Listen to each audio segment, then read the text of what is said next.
Ahora, no veo, Héctor, al presidente de la República o a nadie del M-19 en este momento. Oti Patiño es comisionado de paz, trabaja con el gobierno Vera Grave. De esa cúpula del M-19 de los años 80, no veo a nadie contando la verdad de lo que pasó con el M-19 en la toma del Palacio de Justicia. Sí, porque tal vez la única persona que ha tenido como una actitud más, no sé, adecuada, llamémoslo así. El único es Navarro. Es Antonio Navarro. Pero Antonio Navarro siempre ha dicho, pues, y es cierto, él estaba en Cuba y él ha dicho que él se enteró prácticamente como los demás colombianos por los medios de comunicación de la toma y que no tiene detalles, a pesar de lo cual, y hay que reconocerlo, es la única persona que a nombre del M-19, mientras fue como su vocero y líder político más destacado antes de que lo superara Gustavo Petro, él pidió perdón y sí, incluso pero encontré cierto, ayer un escrito de Navarro Héctor, hace 10 años en el cual Navarro pedía perdón y, Navarro ha sido y decía que era el error más grande que había cometido el M-19. Pero pedir perdón no es verdad. Es que las preguntas alrededor de Pablo Escobar y alrededor de por qué y alrededor de para qué y qué querían la verdad. Pero ese tema, usted y yo seguimos discutiendo si eran financiados por Pablo Escobar, si querían, si ellos causaron el incendio, si querían quemar los archivos de la extradición. Si había intención de golpe de Estado, si querían enjuiciar a Belisario Betancur. ¿Sabe por qué seguimos nosotros en la tontería? Porque el M-19 no ha tenido la gallardía de decir qué era lo que buscaban, qué es lo que se llama judicial y políticamente la verdad, que hace falta todavía en este pero yo creo que la verdad que hace falta, me parece a mí, claro, faltan en algunos casos circunstanciales detalles, digamos, pero en realidad la verdad que hace falta es la del tema de si efectivamente esto estaba de alguna manera asociado a los temas de extradición y por esa vía al cartel de Medellín. Porque a mi modo de ver, lo demás tiene una documentación, claro, que es el origen de la circunstancia, pero lo demás tiene una documentación que es bastante profusa a mi modo de ver. Hay testimonios, hay investigaciones judiciales, etcétera, por ejemplo, en relación con el tema del incendio o en relación con lo que pasó en el baño del Palacio de Justicia entre el tercer y el cuarto piso, en fin. Pero ese tema de si efectivamente hubo un acuerdo entre el M-19 y el cartel de Medellín, pues es un tema que sigue ahí gravitando, porque hay una serie de circunstancias indiciarias, diría un abogado. Todo. Y nos vamos a quedar, Néstor. Es diferente, hay una serie es diferente si lo financió Pablo Escobar, es diferente. Claro, pero hay una serie de circunstancias indiciarias, diría yo, Néstor, que conducen a pensar que sí.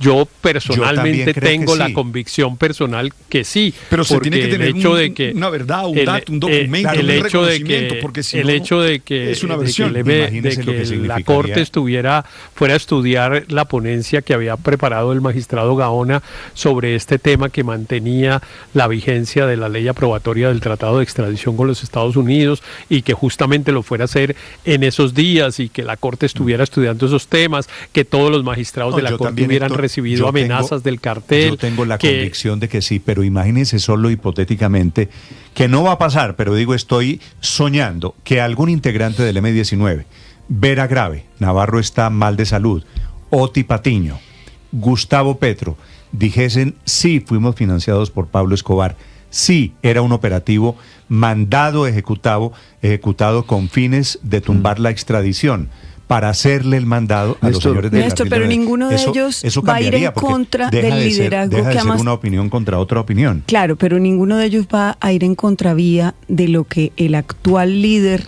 de lo que representa el M-19, que es el actual presidente, ha marcado como tendencia, y es no solamente no reconocer, no decir la verdad, no pedir perdón, sino exaltar al M-19. Entonces, por supuesto, ellos no tienen espacio si adicionalmente prácticamente todos trabajan en el gobierno que él preside de llevarle la contraria. O sea, sencillamente eso no va a pasar. Y lo que es muy triste es que esta paradoja de que los magistrados de la Corte no hayan, y sus familias y las víctimas no hayan tenido justicia, se vuelve una herida eternamente abierta en Colombia. Es que han pasado 40 años y el dolor que se percibe de la entrevista del doctor el doctor Carlos Medellín, no es sino la punta del iceberg de todo el sentimiento de frustración que tienen todas las personas que fueron víctimas en el Palacio de Justicia. Es que esta necesidad de establecer un balance, como él mismo lo ha planteado, entre ese indulto del M-19 y las sentencias de los militares, por lo menos establece que no hubo ningún tipo de equilibrio. Es que la memoria se pretende borrar cuando se pretende... Bueno, es claro, María Consuelo, que ha habido históricamente una asimetría. Ahora, claro, una asimetría, pero además una asimetría que no permite que cierre la herida. Es que ese es el punto. Por eso lo de Uribe, la propuesta del expresidente Uribe está dirigida a cerrar esa asimetría, ese desbalance que hay histórico. Sí, Néstor, 7:40 minutos. En segundos, el presidente de la Corte Suprema de Justicia de hoy, 40 años después. Aurelio, señor. Néstor, no olvide que hay testimonios de Virginia Vallejo, de una hermana de Pablo Escobar, que lo vi hace poco en una entrevista, y de Popeye, que ratifican la tesis de la injerencia y la decisión de Pablo tomada Escobar. Por Pablo Escobar, claro, para empujar el M-19 allí. Hay esos testimonios que yo no sé hasta dónde pues los han verificado a quien le corresponde. Pero Néstor, frente a la propuesta del indulto a militares que aparece pues a la sazón de los 40 años y en campaña electoral, yo creo que al final va a tener el mismo efecto negativo del indulto por incendio y terrorismo que se le dio a los 6 del M-19, incluyendo a Gustavo Petro.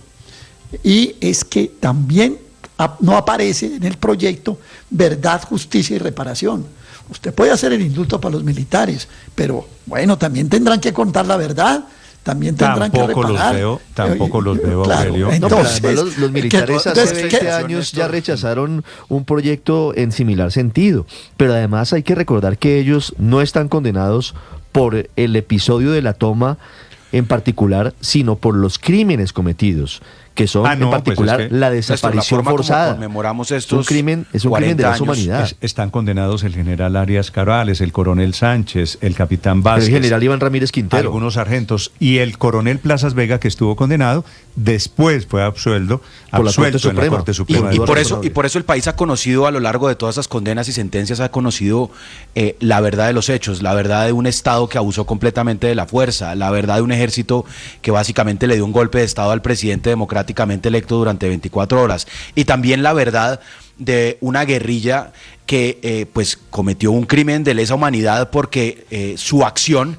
así hayan disparado o no, que esa es la discusión en la que quiere meternos algunos miembros del M-19, pues son absolutamente los responsables políticos de lo que pasó.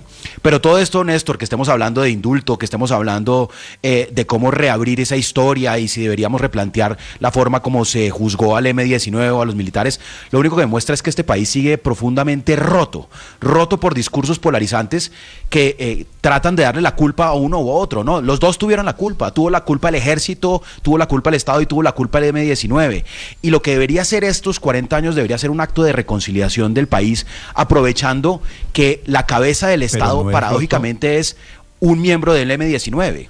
Un miembro del M-19 que hoy tiene la doble función, primero de ser cabeza de Estado, de reconocer los crímenes del Estado, y segundo, ojalá, pero no lo ha hecho lamentablemente, si lo hubiera hecho un miembro del M-19 como Antonio Navarro Wolf, y es reconocer la culpa y la responsabilidad política y pedir perdón por los hechos. Pero no lo va a hacer. Pero hablar de reconciliación cuando no hay reparación es muy difícil. Y cuando no hay verdad tampoco. Claro, es lo que se ha planteado en esta entrevista. Pero no lo va a hacer, Néstor, es decir, claro, porque él no lo va a hacer. Porque el presidente lo que está es envalentonado defendiendo al M-19, esa es la verdad. Bueno, el gran ausente de hoy, si ustedes se dan cuenta, si miran todo el panorama, en los actos que hay hoy, el día de los 40 años, Andrés, el gran ausente se llama Gustavo Petro, que es increíble. Gustavo Petro, claro. Y esa va a ser una ausencia muy, muy ruidosa en los actos que arrancan dentro de pocos minutos. Señora Andrés, la última. De él no...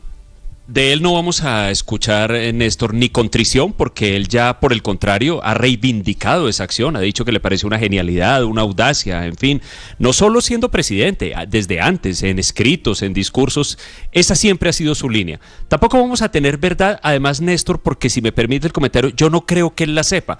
Él, a pesar de lo que trata de insinuar continuamente, no era un militante de alto rango del M-19, era una persona más bien de nivel medio, que además tuvo la mala suerte de ser capturado ahí en una operación, estaba en la cárcel en ese entonces. Si algo sabe él, seguramente es de oídas, pero la verdad directa de, por ejemplo, la participación de Pablo Escobar, que yo también creo que fue cierta por los testimonios que conocemos, o cuál era el objetivo último de la acción del M-19, yo francamente creo que nos vamos a quedar sin saberla, al menos de boca de quienes sí estuvieron involucrados, porque ya están muy mayores, algunos de ellos están enfermos, y esto se nos fue así, creo, Néstor, los crímenes personales pues se sancionaron. Álvaro. Porque los guerrilleros que participaron en la toma murieron todos y algunos militares han pagado cárcel.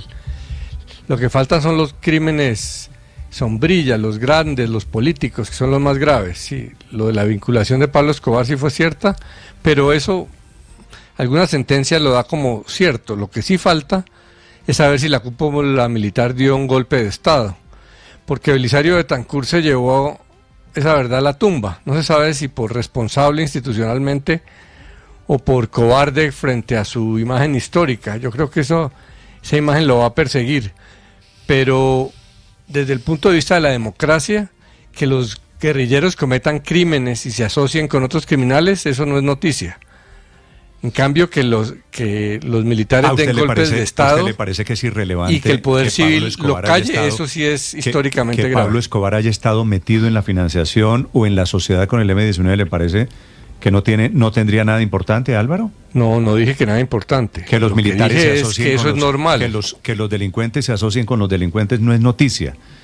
Es normal, lo sabemos, no es normal, ha pasado que en otras instancias. Se asocie con Pablo Escobar. En cambio, para los que están en ese proceso de decir que es peor una cosa que otra, históricamente para el país es más grave a que los criminales sean criminales y actúen como tal, que el ejército haya actuado de la misma manera, sublevada, y lo peor, que el poder civil ni siquiera haya reclamado. El origen de los crímenes del ejército es la toma que comete el M-19. No podemos entonces aquí ser condescendientes con los guerrilleros que causan el atentado. Ahora, matan a 2 vigilantes en la puerta y luego causan el caos que es promovido luego, y el ejército comete todo tipo de delitos y violaciones a los derechos humanos, pero no podemos que porque son delincuentes entonces relativizar lo que hizo el M-19. 7 de la mañana, 47 y que el actual minutos. Presidente haya sido aliado de Pablo Escobar no es menor tampoco.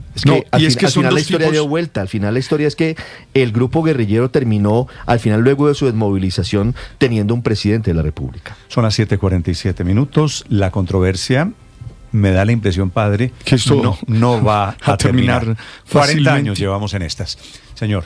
No, yo le quería decir que cuidado, que no son los mismos criminales. Unos que buscan defender, y pongo comillas, como los jóvenes de hoy, a los pobres, todo, y otros que están narcotraficando. Es decir, no es lo mismo, no se pueden poner en el mismo nivel.